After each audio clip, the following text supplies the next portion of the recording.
So I'm here at Upper West with Chef Nick Shipp. Okay, so this is the pork belly. Right. And tell me... This is a cool thing. We cook this two ways, actually. We braise it kind of like a confit style. It's got, we use pork fat and we use beef stock and we basic mirepoix, and we braise that down for about 4 hours. That's fantastic. Thank you. And then to order, we actually crisp it up in a pan with a little bit of olive oil to get it crisp. So it's kind of tender and super tender, fall apart on the inside. The outside's a little crispy. The hash you're eating, it's got some chorizo sausage, fennel, and there's apple. It's kind of a simple little hash on it. Mm-hmm. I'll taste that fennel. The sauce running down the middle that you is the tomato syrup. It's basically like a blend of. It's got heirloom tomato. It's got basically make a simple syrup with. It would be a caramel, I should say, with extra virgin olive oil, sugar. Deglaze that with a little red wine. Add some tomato to it and let it cook down, and then you puree it. So. That's delicious. I love this, Nick. This is. Thanks a lot. So, what was the inspiration behind this dish? Like, what made you? You know, I'm a bacon freak. Bacon, any part of the pig is kind of my thing. Yeah, you'll see. It's pretty predominant on our menu. We use a lot of parts of that animal. I just think it's one of those things. It's kind of my dishes are different in a way. I think that.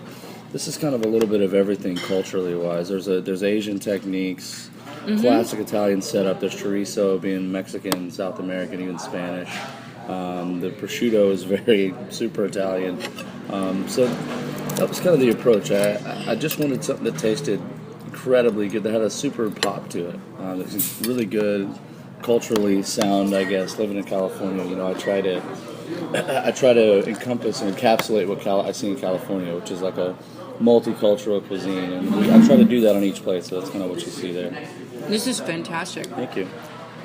I have to say, so I was raised in the South. Me too. Oh, really? Whereabouts? Texas. Oh, okay. I was raised in the Panhandle in Pensacola. Okay, cool. Yeah. And so I grew up eating every part of the pig. Yeah, for sure. And this really calls to me on many levels, from a Southern, level to an Italian and Asian background, which my family's Italian and Asian, and I can taste all these flavors. It's really wonderful, and I love what you've done with this hash. This is absolutely. It's good. I think going back to, I guess, growing up in Texas, everything's very bold there. It's very spice driven. It's very heavy. The kind of dry rub barbecues and things. So I think maybe some of my dishes inherit that quality. Very bright flavors, very bold. A lot of very spice driven. Where are you from in Texas? I grew up in Fort Worth. Okay. So not just outside of Dallas. I'm very familiar with that area. That's a great area. Yeah, it's awesome. Well, this pork belly really brings back memories of Austin, though, I must say. I love Austin. I'll be down there in a couple of weeks. Oh, yeah? Yeah. Austin's a great town. Yeah, I can taste the Texas in this for sure. Yeah, it's for sure. That grill on the top is good, fantastic. That's why I love the crispy. It melts in your mouth on the inside. The outside is like, and the skin that's left on there leaves almost that chewy kind of gummy texture. Which, I love it. So the flavor really stays in your mouth, the whole time you're eating the dish. It's pretty cool. It's sweet. It's almost like it's caramelized. Yeah, it caramelizes on the outside. Yeah, it is, and it's delicious. I absolutely love it. And tell me about this. Harissa is like a Moroccan style chili paste. It's got some fire on it, pretty hot stuff. Okay, I dig that. Blended chilies. I like the heat. So again, very very spice driven chili paste. A lot of chili. Oh, that's great. A lot of heat. It's good though. But it's good. The tomato syrup is sweet. The pork belly itself is the sauce that it's tossed in. It's got some sambal chili, veal demi-glace, and honey in it. So it adds a little sweetness. So I like the heat from the harissa. It's kind of. There's a lot of depth in this. Yeah, I mean, there's so much. All over the place. So much. Yeah, there's so much complexity in this dish, and I love that. It really has a lot of homey flavors, though. Yeah. It's not so sophisticated that I can't just on a rustic level enjoy this. It's outside the box comfort food. That's exactly what this tastes like. Fantastic. Okay, I'm going to move on to the next dish. That's delicious, though. That's fantastic. I keep eating it. Okay, so tell me again. Okay. This is our carpaccio. Yeah. Now, don't take that too far, because I'm sure I'll finish it. Absolutely not. Okay, so basically, I'm a huge carpaccio guy. I like anything raw, I guess I should say. I like carpaccio, crudos. I love that style of cuisine. It's light but hearty, I always feel. What we did here, we turned this kind of into we put our Mediterranean kind of twist, being that kind of global influenced menu that we have at Upper West. This is basically, we lightly sear the carpaccio filet. We lightly sear it so it gives it that nice color. And there's like there's 16 different spices on the outside of it, and we sear that to a crust on the outside. Then we shave it really thin. So that's amazing. I can taste that is just really, really deep. Thank you. Yeah, and then the middle, a lot of people you'll see a lot of people do creams, like horseradish creams. Instead of that, we made a tzatziki, but we heavily toasted the cumin in it, so it's a really pronounced cumin flavor. Yeah, I taste the cumin for sure. The romaine that's in the middle, we grilled it because I wanted it.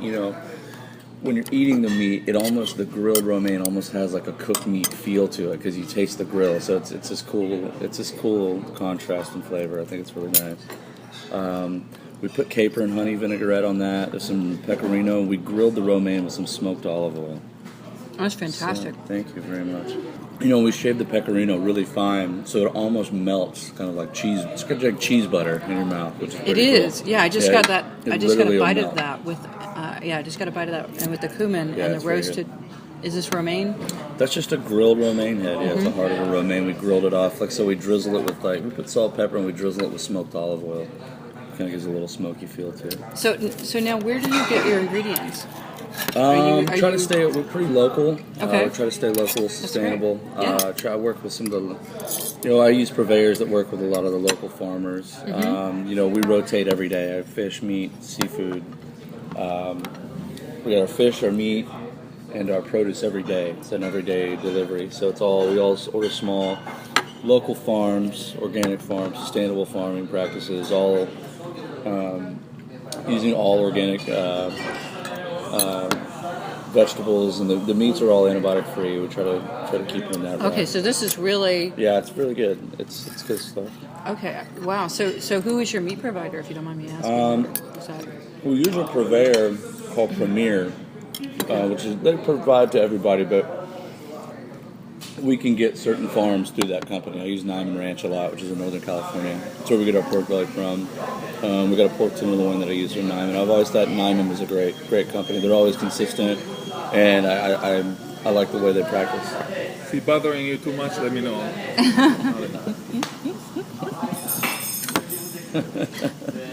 Okay, so you have to tell me who that was. He's one of the owners. Oh, okay. So, yeah, man, I noticed there's like a very family culture here. For sure, we have to be. I walked in and Fred immediately greeted me and handed me a glass of wine. Well, I think when you're around a group of people so much, and it's such a, this business is very stressful, and it's, if you don't have that atmosphere, it can get overly tense and tempers flare and stuff. So you gotta keep it loose, and we like that family-oriented vibe around here. Mm-hmm. Now, is it a family restaurant? It's not. Okay. Just we're a group of guys. 4 of us started it. Alad, who just showed himself, Alad Benisti, Eyal Raziel, and Fred, who you met, Eliassi. We were all associated with the restaurant in downtown, and we all... What restaurant was that? This place called Pete's Cafe in downtown, and they worked at... Alad and Eyal worked at other places, too. Me and Fred worked directly together there, and then we just were craving to do something different. We wanted to do something on our own, and we'd looked forever. We were all over Hollywood. I mean, you name it. We've been there, and we just never found something that sang to us. There was always issues with the lease, or the rent was too expensive, or it was just something was never right. We kind of stumbled upon this place by luck, and we got a really good deal on it. And we love the, it's kind of how we built the menu. We love the neighborhood vibe. We sit in the middle of the neighborhood over there. It's all houses, so yeah, it's perfect for us. It's a place that has, like we were talking about, the outside the box comfort food. We've got sandwiches and burgers and stuff like that, but they're good. They're different. They're outside-the-box sandwiches. So it's a restaurant that kind of lends itself to coming, more than a couple of times a month. You come a couple of times a week and be comfortable, So it's we have everything. It's a little something for everybody. So. And how often do you change up the menu or menu items? We change it every week subtly. It's not like a huge, winter or a huge seasonal change. We subtly like change little things here and there to I guess every Thursday we do it. So. Oh, okay, that's great. Yeah. And then you guys also have a really great wine list. And you do, what night is it, Monday? Tuesdays we do half off bottles, which is really cool. Yeah. Ayal did a really good job of, Ayal's kind of our wine guy, beer guy. He puts together the bar. He does a really good job. It's a really eclectic list. If you look up and down, there's stuff from all over the place. It's really good, kind of an international list, much like the food, I guess, a little international flair. And so before, you mentioned a little bit, you guys were all kind of, in the industry before, and you had work together, but what was it? How did you get started as a chef? What was your? I started. I was like I think 14, 15 years old. I was a dishwasher in this little Italian restaurant in this like suburb of Fort Worth, and I'd always cooked with my mom and stuff as a kid. I'd always enjoyed it, but my dad was a musician growing up, so I wanted to be a musician too. So. I was caught in this thing where I really loved cooking, and I was in a band playing music, and I didn't know what I wanted to do. And I always found myself, even at a young age, I think, gravitating back to cooking. What instrument do you play? I was a drummer in a band for years and years and years. I kind of forego that, and I... Wait, no, come on now. You can't brush over it that quickly now. What kind of music did you play? Pretty heavy stuff. Kind of hard rock stuff. Hard rock, okay. Young. Yeah, but we played for years. You tour the college circuit? Not necessarily that. We were kind of a local group, Dallas, Fort Worth area kind of band. It wasn't nothing huge, but we were good. But it was like I always like the Deep Ellum circuit. Yeah, we played all over Deep Ellum, for sure. And then we kind of, as you get older, it becomes harder to, if you get into that business, it's like anything. Once you're older, you have to dedicate yourself to whatever you're doing. So. If you're going to be a musician, you need to be a musician. That's it. You can't. It's true. You know what I mean? If you're going to be a chef, you need to be a chef. It's like some point you have to decide. And I always felt myself gravitating back. I actually moved to LA 10 years ago because I wanted to give it one last shot. I was like, okay, I'm going to come out here and play and see what's going to happen. And it literally took about 6 months, and I was like, I'm done. So I still have my drums and stuff, and I still like to play and just goof around. Do little jam sessions. Just little jams, but I don't play. I don't do shows or anything. But I moved out here and dropped the drumsticks for the chef knives again, and then I started working for Wolfgang Puck. Drop the sticks for the knives. That's a good tagline right there. I might have to put that on the profile for sure. No, and then I started working for Wolfgang Puck, but doing mostly catering stuff for him. And Matt Bensavanga and those guys, and then that's when I got lucky and knew a guy that was, knew somebody that was looking for a chef at this restaurant. And I went and applied to be a chef at downtown at Pizza. I'd never been an executive chef ever. I had no idea what I was doing, and I got the job, and it took off from there.